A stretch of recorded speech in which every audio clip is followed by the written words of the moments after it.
Hi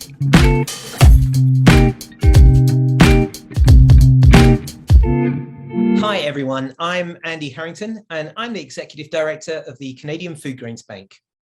And I'm Wayne Johnson. I lead an organization called Tearfund, who is involved in relief and development across Africa and Asia. And this is Get to Know Your Canadian Foodgrains Bank Member. So Wayne, great to have you with us. Could you tell us a little bit more about the work of Tearfund? We are absolutely committed to see people freed from poverty and living out their God-given potential to reach and live out really transformed lives. And we specifically target three basic pillars. One being relief in times of disaster. Two, involved in development of communities, families, and individuals in seeing them break out of poverty on their own. And thirdly, is do it through the catalyst of the local church across Africa and Asia, because they've been there for hundreds of years and they're going to be there until Jesus comes back. And in many communities, they're the only social service agency that's there that's permanent. Which is a wonderful, wonderful mission that you have. And in those communities, I know you've visited them many times. So tell us about a memorable visit you've had as part of your work with Tearfund. I just came back from Ethiopia and Tanzania, and I was reminded because of a WhatsApp call I just finished with the leader of our Ethiopian organization.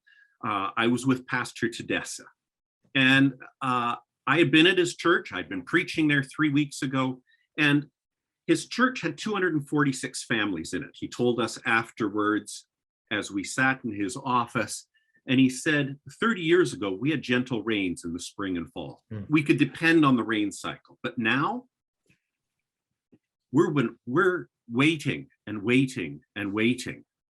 See, the community was brown. Nothing was green there. They had been waiting and the rains were 8 weeks late.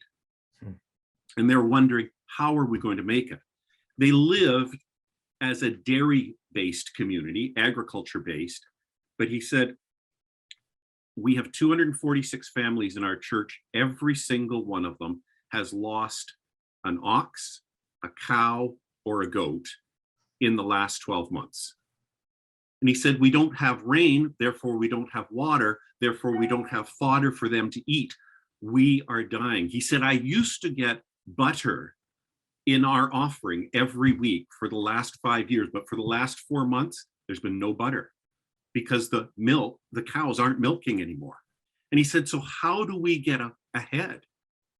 And he said, you've trained us because our model is train the trainer, not give away stuff.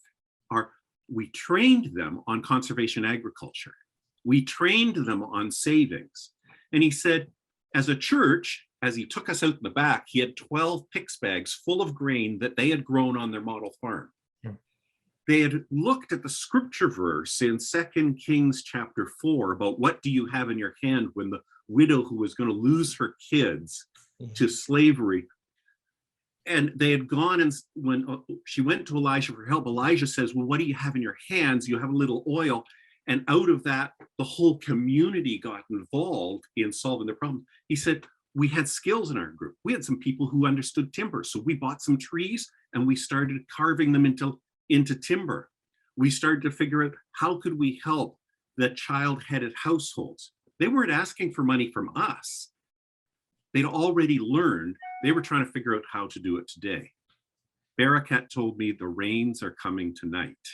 And I'm very thankful for that. But what does that look like in the future?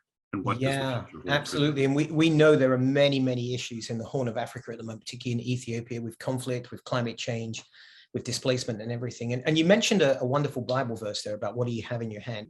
When you think of the difficulties that you deal with at Tearfund in terms of combating hunger and the other things you do around the world, is there a particular verse you personally hold on to? You know, I keep going back to the creation story. And at the end of day 1, day 2, day 3, day 4, and God said it was good. And when it came to the end of the 6th day, as he created man in the midst of creation, he said, it is very good. God has this dream. He wants us to live out our full potential. He planned it that way. We tend to mess it up. But God has a plan from the start to the finish, and our job is to be part of that plan. Yeah, totally. And it's wonderful that we're all invited to find our own place in that. God's invitation is to all of us. It's a wonderful, wonderful thing. And as you think about that, as you think about the trip you've just done, as you think about your work, what is it that most excites you at the moment? What are you excited about for Tearfund and for your own work? On one standpoint, I'm heavy-hearted because of the problems faced, and we can go and lose sight of being a global citizen. On the other standpoint, I look at the number of people who donate, who come along and say yes. When I see the checks come in from churches where people are saying, we want to go out beyond ourselves. We were talking this week about how do we measure spiritual transformation? Mm. And we've come to the conclusion that the number one way you can demonstrate and measure whether someone has experienced spiritual transformation in their heart is when they start to give outside of their own family unit. Whether that is in Ethiopia, whether that is in Toronto, whether that is in Western Canada, it's when we look out beyond. And I see men and women, families, communities, foundations, people saying, I want to give, I want to be generous. We want to restore dignity, and we want to be partners in that process. It's such a wonderful thing when we think of all the people across Canada and actually beyond Canada that really partner with us in our work. And it's one of the great things about the Foodgrains Bank, that we can all join together in this unified whole and total to see hunger finished, hunger ended. But what is it that excites you about being a member of the Foodgrains Bank and the team at Tearfund? Well, you know, as a member, we're one of 15 members representing something in the neighborhood of 33 different denominations across Canada. We represent a whole cross section of the church, desiring to serve the church across. What astonishes me is the collaboration that I can have with other partners, with other members, how we can work together to solve a problem and do it together. So today I was working with World Renew on another phone call. Last week I was talking to Mennonite Central Committee on an issue. We can work together.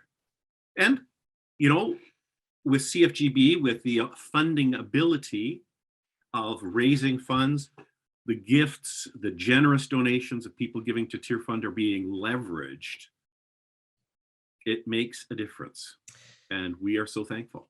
We're really thankful to have you. One of the joys of my job is I kind of get to sit in the middle of all this and see all these different collaborations going on. So I hear what you're doing with World Renew and with other members, and I'll look at MCC over there and what they're doing and others, just all this network that's happening of work that couldn't happen if we weren't together. And we're so glad that Tearfund is part of that network, such a key part of that network. Wayne, thanks so much for your time.